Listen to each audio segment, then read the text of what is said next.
जय श्री राम।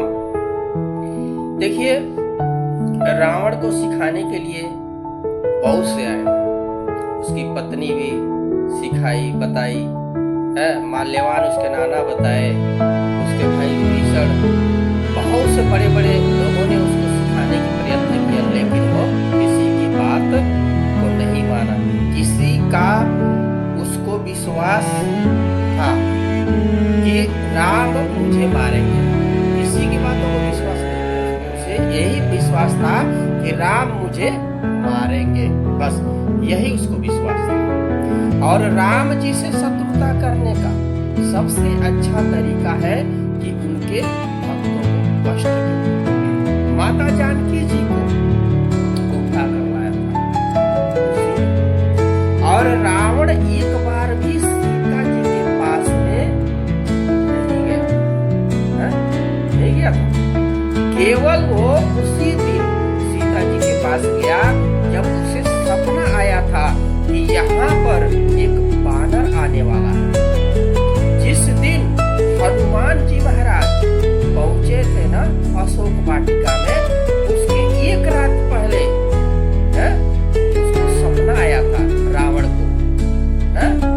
और रावण शकुन शास्त्र का जो है बहुत बड़ा ज्ञाता है,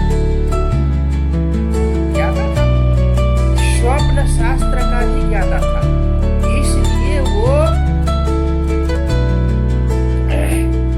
ब्रह्म मुहूर्त में ही गया था, जानता था कि राम जी का कोई भक्त यहाँ आया हुआ है। और जब मैं उसके सामने सीता जी को पूरी बातें कहूँगा तो राम जल्दी मुझे मारने आएंगे। उसी दिन केवल सीता को पूरी बातें कही। यदि 1 महीने में तुमने मुझे वर्ण नहीं किया तो मैं तुझे मार डालूंगा। ऐसी कभी कोई ऐसी बातें नहीं। और इसका स्पष्ट प्रमाण है कि जब उसने माता जानकी जी का हरण किया तो मन में परिणाम किया था।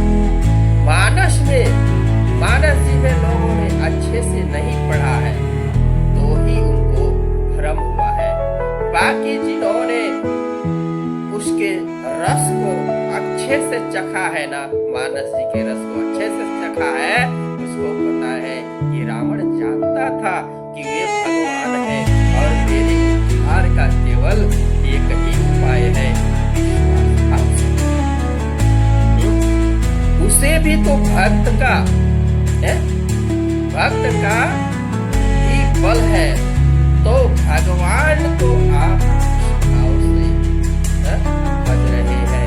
उस भाव पर विश्वास रखिए, क्योंकि आपके पास कोई दूसरी शक्ति नहीं। यही विश्वास के अलावा भक्तों का बल है विश्वास।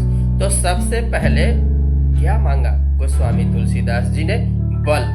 बल दो मुझे, यानी विश्वास दो मुझे। ऐसा विश्वास दो कि राम जी के बारे में अगर कोई कुछ भी कहे मैं ना मानूं, और मेरा मन कभी राम जी के चरणों से कभी न टले न हटे। वह बल मुझे तो मेरा विश्वास अटल रहे। और मन सीधा कहा है, मन को ही भजने के लिए कहिए। मन चंचल है और मन भटकता है, उन्होंने मन को बोला है। गोस्वामी तुलसीदास जी महाराज मन से बातें करते हैं। जय श्री राम।